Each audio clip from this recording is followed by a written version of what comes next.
সব সমাজের মধ্যে কিছু মানুষ আছে আমরা বলার পরও তারা বিশ্বাস করে না। হুজুরের মুখ থেকে একটু শুনুন। সাক্ষী রোজা বলে কি কোনো রোজা আছে? আমরা অনেকেই বলি যে এই মাসে সাক্ষী রোজা রাখতে হবে। আমি তাদেরকে প্রশ্ন করতে চাই, ফরজের সাক্ষী কিভাবে নফল হয়? ফরজ হচ্ছে আল্লাহ তাআলার গুরুত্বপূর্ণ একটি বিধান এবং এটা মানতেই হবে, আপনাকে বাধ্যতামূলক মানতেই হবে। কিন্তু নফল আপনি চাইলে পালন করতেও পারেন আর চাইলে পালন নাও করতে পারেন। তাহলে সেই নফল কিভাবে ফরজের সাক্ষী হয়? এটা সম্পূর্ণ বানোয়াটি একটি কথা। যারা সাক্ষী রোজার কথা বলেন তারা আর কখনো এই কথাটি বলবেন না।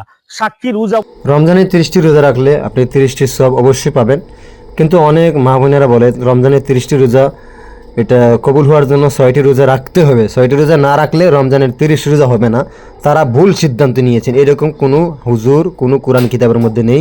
এই ধারণা পোষণ করবে আপনার গুনাহ হবে, আর বাধ্যতামূলক রাখতে হবে নফল রোজা, না রাখলে রমজানের রোজা হবে না। তাহলে আপনি ভুল সিদ্ধান্তের মধ্যে আছেন। এই ভুল থেকে ফিরে আসবেন।